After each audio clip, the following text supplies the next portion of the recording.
Hello friends, मेरा नाम है रंजना और आज हम जानेंगे राज्य के बारे में। राज्य का अर्थ क्या है, परिभाषाएं क्या हैं और सबसे ज्यादा जरूरी राज्य के 4 आवश्यक तत्वों की जानकारी देंगे। तो चलिए शुरू करते हैं। राज्य शब्द अंग्रेजी भाषा के शब्द स्टेट का हिंदी रूपांतरण है। इसकी उत्पत्ति यूनानी भाषा के शब्द पोलिस से हुई है। प्राचीन यूनान के नगर राज्यों को पोलिस ही कहा जाता था।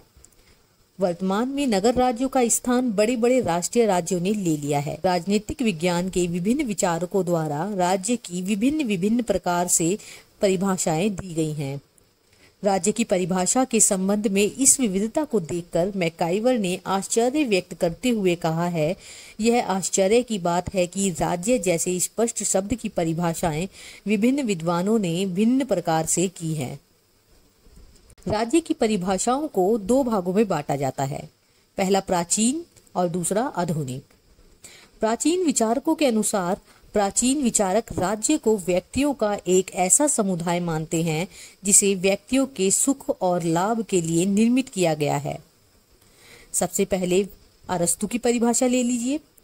राज्य परिवार और ग्रामों का एक ऐसा समुदाय है जिसका उद्देश्य पूर्ण एवं आत्मनिर्भर जीवन की प्राप्ति है। दूसरा सिसरो के अनुसार राज्य उस समुदाय को कहते हैं जिसमें यह भावना विद्यमान हो कि सब मनुष्य को उस समुदाय के लाभों का परस्पर मिलकर उपभोग करना है। दोस्तों, प्राचीन विचारकों द्वारा दी गई राज्य की परिभाषाएं कानूनी होने की अपेक्षा नैतिक अधिक है। इनसे राज्य के यथार्थ रूप पर प्रकाश नहीं पड़ता। अब बात करते हैं आधुनिक परिभाषाओं के बारे में। आधुनिक युग में राज्य के स्वरूप के विषय में विचार बदल गया है। परिणाम स्वरूप राज्य की नवीन परिभाषाएं अस्तित्व में आई हैं। आधुनिक विचारकों के अनुसार राज्य का स्वरूप प्राप्त करने के लिए व्यक्तियों का एक निश्चित क्षेत्र में निवास भी होना चाहिए और शांति तथा व्यवस्था बनाए रखने के लिए कोई निश्चित सत्ता होनी चाहिए। ब्लंट शैली के शब्दों में किसी निश्चित भूप्रदेश में राजनीतिक दृष्टि से संगठित व्यक्तियों को राज्य कहा जाता है। लास्की के द्वारा यह कहा गया है कि राज्य एक ऐसा प्रादेशिक समाज है जो सरकार और प्रजा में विभाजित है और जो अपने निश्चित भौगोलिक क्षेत्र में समुदायों पर सर्वोच्च सत्ता रखता है। आइए अब बात करते हैं राज्य की परिभाषा के संबंध में गार्नर ने क्या कहा है। सबसे ज्यादा इम्पोर्टेंट गार्नर की परिभाषा को ही माना जाता है। तो डॉक्टर गार्नर के अनुसार राजनीतिक विज्ञान और सार्वजनिक धारणा के रूप में राज्य संख्या में कम या अधिक व्यक्तियों का ऐसा संगठन है जो किसी प्रदेश के निश्चित भूभाग में स्थायी रूप से रहता हो, जो बाहरी नियंत्रण से पूर्ण स्वतंत्र तथा लगभग स्वतंत्र हो और जिसका एक संगठित शासन हो, जिसके आदेशों का पालन नागरिकों का विशाल समुदाय स्वभावतः करता हो। गार्नर की परिभाषा में भी राज्य के 4 तत्वों का वर्णन किया गया है: जनसंख्या, निश्चित भूभाग, सरकार और संप्रभुता का। फिर आइए अब बात करते हैं राज्य के आवश्यक तत्व। सबसे पहला तत्व इसका जनसंख्या माना जाता है, पॉपुलेशन। राज्य का सर्वप्रथम तथा आवश्यक तत्व है जनसंख्या। राज्य मनुष्य का ही एक संगठन है। व्यक्तियों से ही मिलकर राज्य का निर्माण होता है। जनसंख्या के बिना राज्य की कल्पना ही नहीं की जा सकती। यदि जनसंख्या ना हो तो कौन शासक होगा और प्रजा कहाँ से आएगी। राज्य का अस्तित्व मानव तत्व के अस्तित्व पर ही आश्रित है। मानव राज्य की आधारशिला है। मनुष्य राज्य का कच्चा माल है। अतः राज्य के निर्माण के लिए जनसंख्या का होना नितांत आवश्यक है।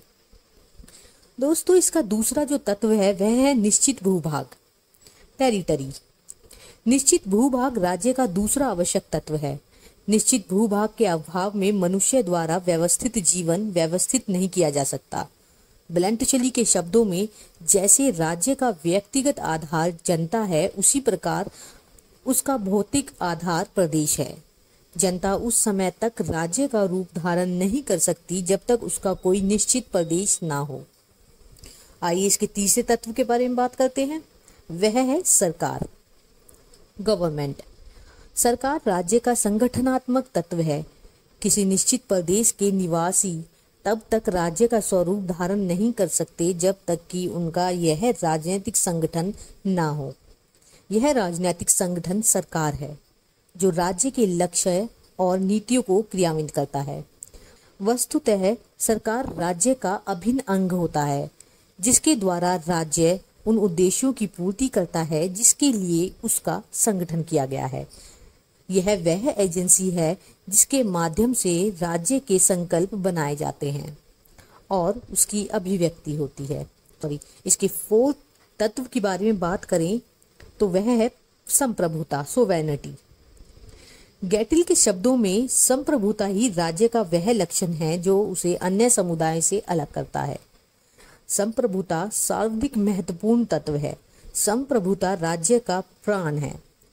इसके अभाव में राज्य अस्तित्व में नहीं आ सकता। किसी निश्चित प्रदेश में रहने वाले सरकार संपन्न लोग भी उस समय तक राज्य का निर्माण नहीं कर सकते जब तक कि इनके अधिकार में संप्रभुता ना हो। जैसे स्वतंत्रता प्राप्ति से पूर्व भारत एक राज्य नहीं था क्योंकि वह संप्रभुता संपन्न ना होकर ब्रिटिश नियंत्रण में था।